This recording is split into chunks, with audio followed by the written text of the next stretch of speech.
few months ago, I was meeting an old colleague for coffee in Shibuya. He was the type of person who was always 5 minutes early, meticulously organized, the kind of man whose life seemed built on a foundation of predictable habits. But that day, he didn't show up. I waited 30 minutes, then an hour. I called his phone, it was disconnected. I checked his social media, the account had been deleted, completely wiped. When I asked a mutual friend about it later, I expected panic, or at least a flurry of concerned theories. I expected us to talk about calling the police or checking the hospitals. Instead, she just looked out the window at the gray, misty skyline and gave a small, resigned shrug. She didn't say he had moved, or that he was in trouble, or even that he had quit his job. She simply used a term that felt less like an explanation and more like a closing door. She said it was as if he'd been hidden. In most parts of the world, when someone vanishes without a trace, we demand answers. We want a police report, a motive, a digital trail. We view an unfinished story as a problem to be solved, a failure of the system that needs to be corrected with closure. We feel entitled to know the why. But in Japan, there is a centuries-old concept that suggests sometimes the most respectful thing you can do is let the silence remain intact. It's called Kamikakushi. We often translate it as being spirited away, largely due to popular cinema, but the cultural reality is much more haunting and deeply embedded in the Japanese psyche than any movie. It isn't about folklore or monsters. It is a specific, quiet refusal to force a why when a person simply ceases to be part of your world. It is the acceptance that some paths lead into the mist and never come back out, and that the world is not, in fact, centered around human certainty. Why does a society known for its rigid order and extreme punctuality have such a profound, almost peaceful tolerance for the unexplained? And what can this ancient perspective teach us about how we handle the voids in our own lives? That story, the one about your colleague, is it's a perfect entry point. It's exactly what happens when that ancient attitude, Kamikakushi, meets the crushing pressures of modern Japan. And that collision, well, that's what creates the phenomenon we now call Johatsu. And I think it's really important we separate those two terms right at the start, because they get mixed up a lot. We have the action, Johatsu, and then this older belief, Kamikakushi. Can you just break down the hard definitions for us? Let's start with the modern part, Johatsu. It literally means evaporated people. And we're talking about people who make a very deliberate choice to just abandon their lives. Completely. Completely. They cut all ties, family, work, their finances, everything. They just disappear into anonymity to try and start over. Yeah. And the scale of this, I mean, it's not just a few people. We're talking tens of thousands every single year. Wow. Some of the estimates, the more credible ones, suggest up to 100,000 people attempt some kind of social disappearance each year. 100,000 attempts. That's like an entire city's worth of people trying to just check out of their own lives. It suggests this isn't just a few sad stories. It's like a parallel system running underneath the one we see. It is a parallel society. And if Johatsu is the modern act of escaping, then Kamikakushi is the cultural oil that lets the machine run smoothly. So what's that exactly? Kamikakushi literally means hidden by kami, or hidden by the gods. It's this ancient folk belief, documented by folklorists like Kunio Yanagita, that if someone disappeared, it's because they angered the spirits and were taken away. So the culture already has a built-in explanation. So if my colleague vanishes, instead of his family having to face this immense social shame, they can fall back on this older idea. They can just say he was spirited away. Exactly. It completely shifts the blame. It's no longer about his personal failure. It's about some external supernatural force that nobody can control. I see. And that psychological shift is the whole point.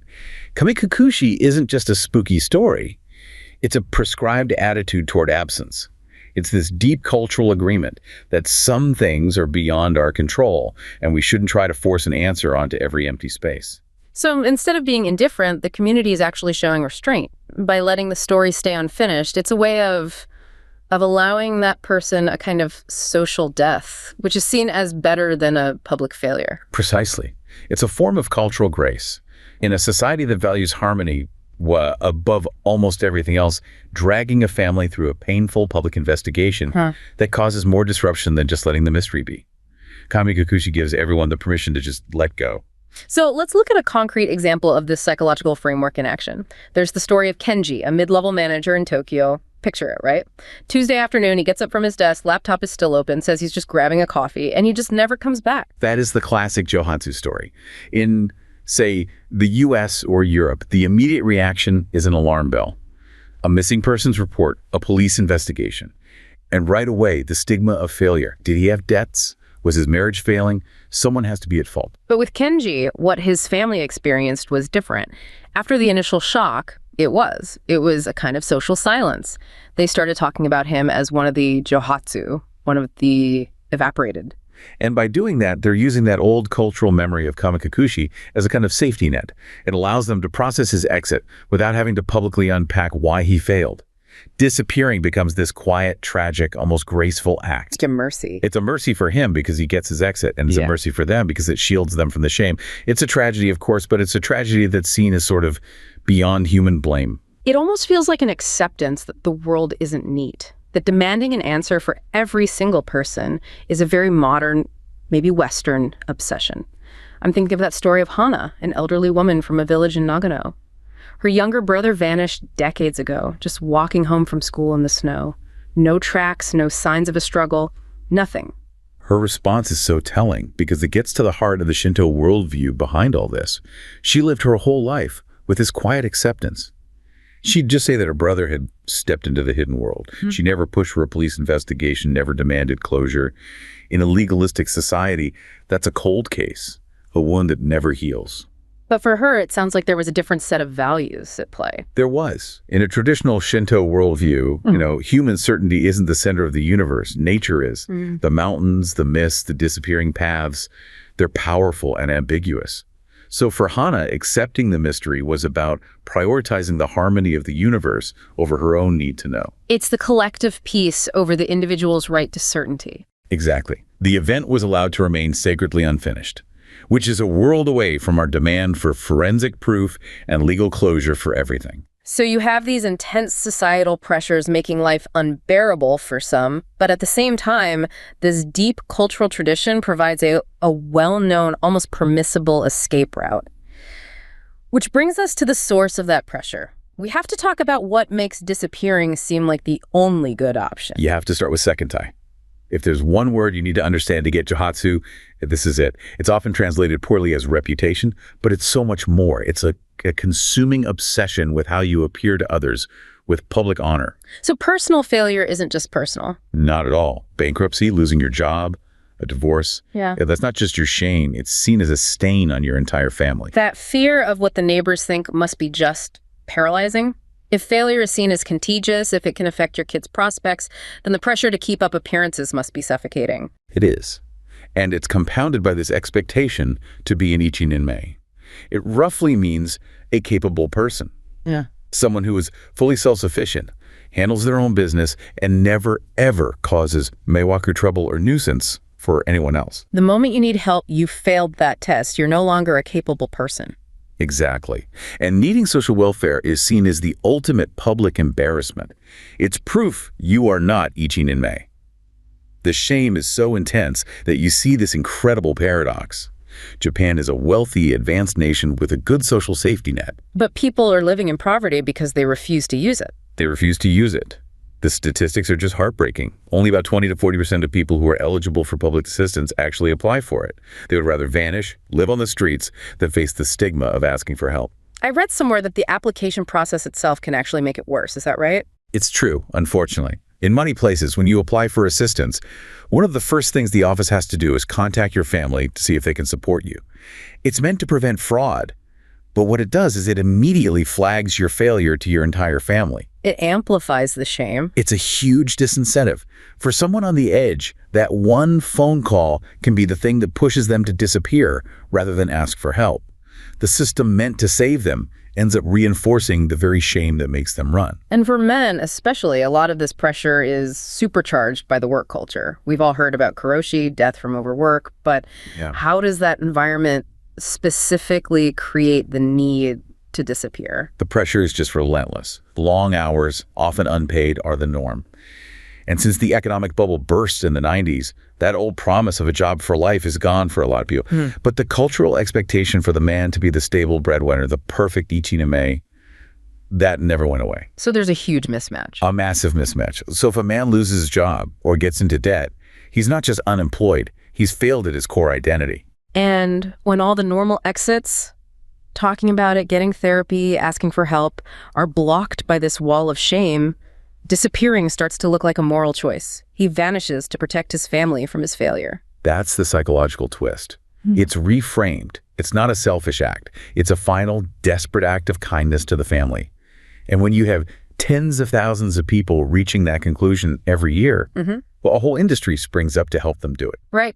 So if the culture is pushing people toward this, it makes sense that the market would respond. How did the actual business of disappearing these night movers come about? We're talking about the yonigeya. The industry really started to take shape back in the 1960s during that period of huge economic growth and, huge debt. Their first clients were mostly businessmen who were just financially ruined or facing some major professional disgrace. The service was simple. Get them and their families out quietly in the middle of the night. So it began as a kind of high-stakes debt evasion service, but you're saying that now, in 2025, the profile of who is evaporating has changed a lot.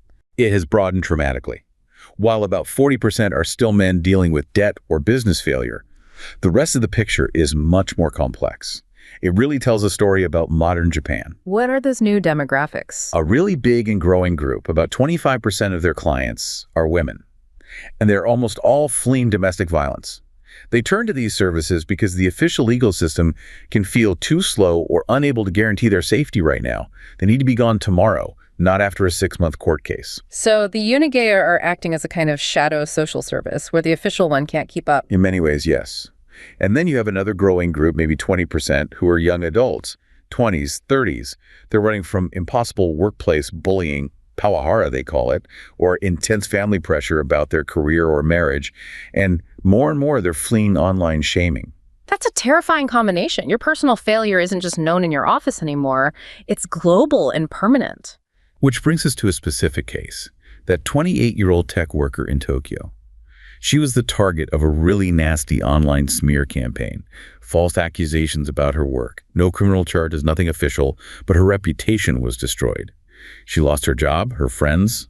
The shame made it impossible for her to even leave her apartment. So what did she do? She organized complete lawful disappearance with a night mover. They helped her pack and move in secret, relocated her to a quiet part of rural Kyushu, guided her through the legal process of changing her name, and then found her a job in a small hotel where no one asks too many questions. For her, vanishing was survival. It seems like in this kind of high-pressure system, the ability to just disappear acts as a kind of a necessary social safety valve. I'm thinking of another example, Aiko, the university student. Immense pressure from her family to get perfect grades, a top job, the right husband. It was destroying her mental health. And Aiko's choice, it shows something really important about the culture. In a high-trust society like Japan, failing in public creates a mess. It disrupts the collective harmony. By choosing to disappear, Aiko performed what you could call an elegant withdrawal. She just removed herself from the equation without a big messy scene that would cause meiwaku trouble for her family. Her disappearance was a radical act, but it was also an organized one that, in a strange way, preserved the peace. And that's where the yonigeyas are so important. They professionalize that quiet exit. In 2025, their services are way beyond just moving furniture. It's a whole package of legal and logistical help designed to make the break as clean as possible. Okay, let's get into the mechanics. What specific services are on the menu when you hire one of these companies? It all starts with the core service, the overnight move. Usually between midnight and 4 a.m., unmarked vans, teams trained to be silent and fast. They help the client decide what to leave behind to avoid suspicion. So that's the physical part, but the real value is the legal side, isn't it? Oh, absolutely. A key service is helping with legal deregistration. They guide you through the process of officially removing your residency record, your jumihos, from the local city office. It's a small bureaucratic step, but it's huge because it legally severs your tie to that place without setting off alarms. So they don't just move your body, they move your legal existence. Precisely. They also have networks for relocation. They know landlords in distant places, Hokkaido, Shikoku, who will rent you an apartment with minimal paperwork, maybe for cash, bypassing the need for a perfect ID right away. They're basically building the infrastructure for a new, anonymous life. What about work? How do you survive? They have referrals, but specifically for low-barrier industries. Think farming, fishing, working in a remote hotel, day labor on a construction site. Jobs where you're often paid in cash and there's less likely to run a deep background check. It lets you get by without being on the official grid. And what about the ultimate step, changing your identity? They provide advice on how to legally change your name. It's not easy in Japan, but it's possible, especially after a bankruptcy or divorce, or if you can prove you've been harassed. That's the ultimate firewall against your past. And with everything being online now, what about the digital trail? That's their newest and most important service. They now offer comprehensive digital privacy coaching, helping you delete social media properly, coaching you on using VPNs and anonymous browsers, setting up cash-based payment systems. They know that your digital footprint is the #1 thing that will get you caught. Given all that, the physical move, the legal work, the digital scrubbing, what does this kind of service cost? It can't be cheap. It varies wildly. A basic single-person move in the same city might start around 300,000 yen, so maybe 2 to 2,500 US dollars. Which is already a lot for someone who's probably in financial trouble. It is. A more complex move? Relocating a family across the country with legal help. That could be 500,000 to 800,000 yen. And then the really difficult cases. A full family, a legal name change, deep digital erasure that could easily go over 1.5 million yen, even up to 2 million for someone high profile. It really shows how desperate people are. But you mentioned some firms try to be ethical. How do they deal with the criticism that they're just profiting from misery? Many of them offer pro bono or heavily discounted services for the most vulnerable, especially for victims of domestic violence. They argue that they don't make people disappear. They just provide a service when every other option, family, police, social services, has already failed. They see themselves as providing the only lawful alternative to suicide. Which brings us to this central legal question. How can this industry even exist in a country as orderly as Japan? Is it actually illegal to become Johatsu? It's not. And this is the key. The act of disappearing itself is not a crime. These companies operate within Japanese civil law. As an adult, you have a legal right to move without telling your family or your boss. There's no law that says you have to report your whereabouts as long as you're not evading a specific court order, like for a crime or child custody. So the good companies are very careful to only facilitate lawful reinvention. They won't help you if you're a criminal on the run. Exactly. They are helping you exercise your right to privacy. But that legal right has huge, painful consequences for the families left behind. It can take 7 years of proven absence for a spouse to have their partner declared legally dead just to get access to insurance or be able to remarry. So if they vanish legally, where do they end up? What does this new parallel life actually look like? Many of them gravitate towards Japan's old marginalized neighborhoods, places like Sanya in Tokyo or Kamikakushi in Osaka.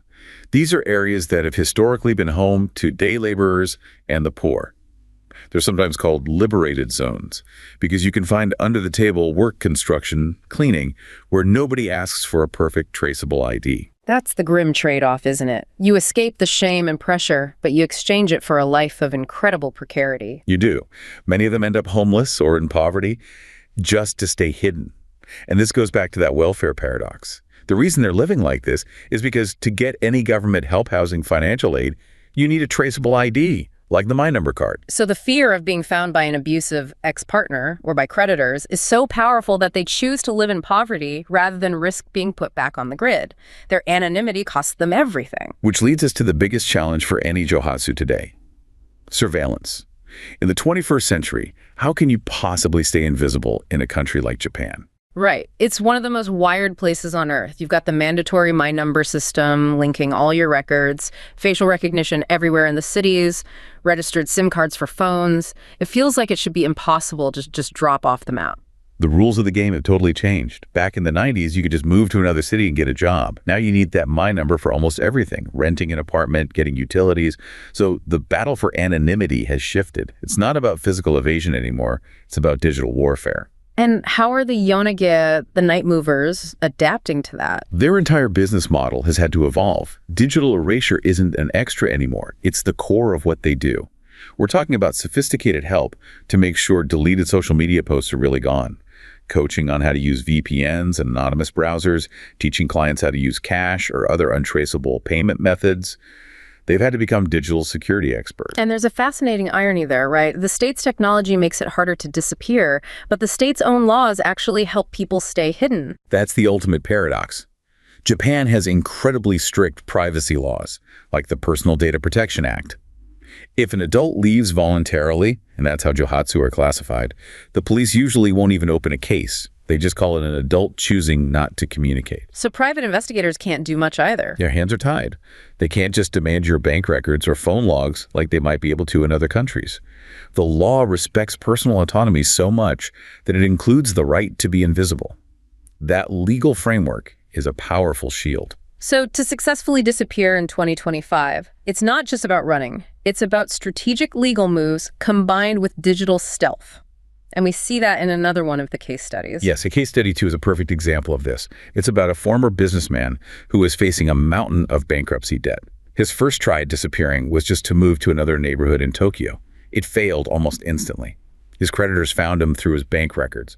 He tried a physical solution for a legal and digital problem. Exactly. So his second attempt with a night moving company was completely different. Yeah. He legally filed for bankruptcy, went through the whole process to change his name, officially deregistered his old address, and then relocated to a very low surveillance area in Hokkaido. By being legally compliant first and then physically evasive, he actually managed to disappear for good. So the winning strategy is to move to the edges of Japan, rural Hokkaido, remote islands, anywhere you can escape the dense web of surveillance in the cities. You're seeking out low surveillance density.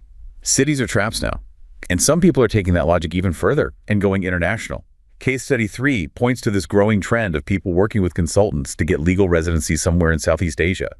Thailand, Cambodia, the Philippines. So they trade the shame of Japanese society for a brand new legal identity abroad where no one from their old life can reach them. It's the ultimate reinvention, but it means shedding your entire identity. And that brings us back to the folklore, to the cultural power of names and identity. That connection is so important. And there's no better place to see it than in Hayao Miyazaki's work. If you really want to understand the psychology of Johatsu, you have to look at Spirited Away. The Japanese title is even more direct, isn't it? Sen to Chihiro no Kamikakushi. It's literally Sen and Chihiro's spiriting away. The whole film is basically a guide to the cultural logic of Kamikakushi. Think about the power of a name in that story. When the witch Yubaba makes Chihiro sign a contract, she steals part of her name, renaming her Sen. That act of taking your true name, it means she has total control over your life, your soul. It's like the oppressive social contract. To fit in, you have to give up part of who you really are, and the Johatsu is someone trying to break that contract. Precisely. Chihiro's whole journey is about remembering her real name. That's the key to getting her freedom back. And she helps Haku remember his true name, the Kohaku River. The moment they reclaim their true names, the magic contract is broken. It's a direct parallel to someone legally changing their name today to break free from the social contract they fled. And the setting of the film, the bathhouse, it's more than just a workplace. It feels like this liminal space, a place between the human world and the spirit world. That's exactly what it is. In Shinto, purification, harai, is a core concept. Bathhouses and hot springs are places where the gods, the kami, come to be cleansed. The bathhouse in the film is a symbol for cleansing the human spirit, the kokoro, from all the pollution, the kigare, it picks up in the human world. So the experience of being spirited away, it's not just a punishment, it's a kind of necessary retreat, a social death, shakai-shei, that you have to go through to be cleansed of all the pressure and failure so you can be resurrected. It's the ultimate purification. It allows the person who comes back, or in the modern world, the person who reinvents themselves, to re-enter society as a new person, washed clean of their past. That idea is so deep in the culture, it gives the Johatsu a kind of psychological permission slip. You see that complexity in the characters, too. They're not just good or evil. Yubaba is this greedy witch, but she's also this incredibly loving mother to her giant baby. That's the Shinto worldview. It's full of ambiguity. Characters aren't good or bad. They are forces that either pollute you or help you grow. Look at No Face. He starts out as this lonely, greedy monster, consuming everything because he's emotionally empty. That's a kind of spiritual pollution. But he's not a villain in the end. He changes. He does. He finds a real purpose, a sense of sincerity, or Makoto, when he leaves the bathhouse and helps Yubaba's good twin sister. It shows that even a figure who is full of pollution, who has failed, can find a way to be purified and find a new role. The journey through the spirit world, or through Johatsu, is fundamentally about the possibility of transformation. So we followed this thread all the way from ancient folklore about spirits in the mist to this modern high-tech industry that battles digital surveillance. The paradox is just stunning. A society that runs on hyper-efficiency and order has this built-in, accepted mechanism for people to just intentionally disappear. And I think the key thing to realize is that for most of these people, choosing to become Johatsu is not a selfish act of rebellion. It's a final radical act of survival. It's a strange, tragic mechanism that actually preserves the public order by letting individuals absorb their own shame and quietly remove their failure from public view. It's the immense hidden cost of maintaining that social harmony, of maintaining sekentei. It is.